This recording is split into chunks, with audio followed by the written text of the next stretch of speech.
नमस्कार, भारत लाइव देख रहे हैं आप। बिहार की राजनीति में सहमत का खेल लगातार चलता रहता है, लेकिन इसी बीच पप्पू यादव की गिरफ्तारी ने बिहार की राजनीति को एक अलग और नया मोड़ दे दिया। आपको बता दें कि पप्पू यादव की गिरफ्तारी बिहार की राजनीति में हॉट केक बनी हुई थी, लेकिन इसी बीच जैसे ही पप्पू यादव अपनी स्वास्थ्य व्यवस्था को लेकर के अस्पताल में जो है एडमिट हुए, इसके बाद जो बीजेपी के प्रदेश अध्यक्ष हैं डॉक्टर संजय जायसवाल, उन्होंने एक ट्वीट किया, जिसके बाद बिहार की राजनीति में खलबली मच गई। आपको बता दें कि संजय जायसवाल जी ने जो ट्वीट किया था उसमें उन्होंने कटाक्ष करते हुए राजद और पप्पू यादव जी दोनों को घेरा था, यानी कि लालू प्रसाद यादव जी और पप्पू यादव जी दोनों को घेरते हुए उन्होंने कहा था कि बिहार की राजनीति में जेल और बेल के बीच अस्पताल का कमाल चल रहा है। उन्होंने कहा कि जो नेता जिन पर जिन्हें जेल होती है वो अस्पताल में एडमिट हो जाते हैं, उनके कहने का तात्पर्य था, और जैसे ही वो ठीक बेल मिलती है तो वो तंदुरुस्त होकर के बाहर घूमते हुए नजर आते हैं। लेकिन इसके बाद पप्पू यादव जी ने इस पूरे मामले पर चुप्पी तोड़ी है और उन्होंने ट्विटर के माध्यम से ही जो बीजेपी के प्रदेश अध्यक्ष हैं डॉक्टर संजय जायसवाल, उनको जमकर उनकी क्लास लगा दी है। आपको बता दें कि पप्पू यादव जी ने जब कोरोना की पहली लहर आई थी उस दौरान वे बेतिया भी गए थे, और बेतिया वही बेतिया है जो अभी आपको बता दें कि जो डॉक्टर संजय जायसवाल हैं, जो बीजेपी के प्रदेश अध्यक्ष हैं, उनका संसदीय क्षेत्र है।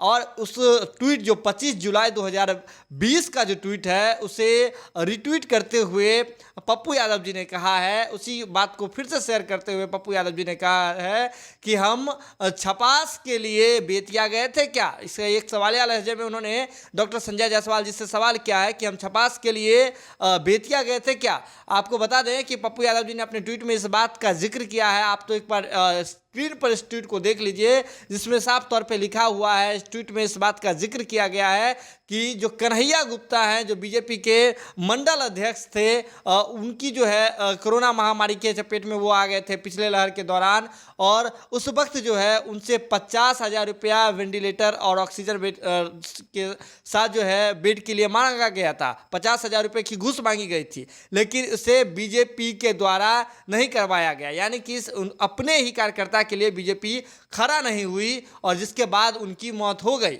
लेकिन इसके बाद बीजेपी हद तो तब हो गई जब बीजेपी के नेता डिजिटल श्रद्धांजलि देने के लिए गए। कोरोना महामारी के चलते वो अनाथ हो चुके बच्चे जो थे उनसे भी बीजेपी के नेता, यानी कि बीजेपी के जो सांसद डॉक्टर संजय जायसवाल मिलने तक नहीं पहुंचे और डिजिटली उन्हें जो है श्रद्धांजलि दी थी। लेकिन पप्पू यादव जी वहां पहुंचे थे और अनाथ बच्चों से जाकर के मिले थे, उनका जायजा लिया था, और वो बच्चा, अनाथ बच्चा पप्पू यादव जी से के सीने से लग करके फूट फूट कर रोया था। पप्पू यादव जी ने उस बात का एक बार फिर से जिक्र किया है और उन्होंने कहा है इन तमाम मुद्दों पर पप्पू यादव जी ने जो बीजेपी के जो प्रदेश अध्यक्ष हैं डॉक्टर संजय जायसवाल, उन्हें जम करके घेरा है। अगर ये वीडियो पसंद आई और वह बिहार के राजनीति और बिहारियत से सरोकार रखेनी तो सब्सक्राइब बटन दबा के चैनल के सब्सक्राइब कर ली। ओजे एगो घंटी बा, ओकरा बटन दबा देला से कुल सटीक और मारक खबर रुआ मुफ्त में मिल जाई। अगर रुआ पत्रकारिता के हमनी के नया प्रयोग में सहयोग कर चाहतानी तो ज्वाइन बटन दबा दी। पेटीएम नंबर नोट कर ली 9386816700। धन्यवाद।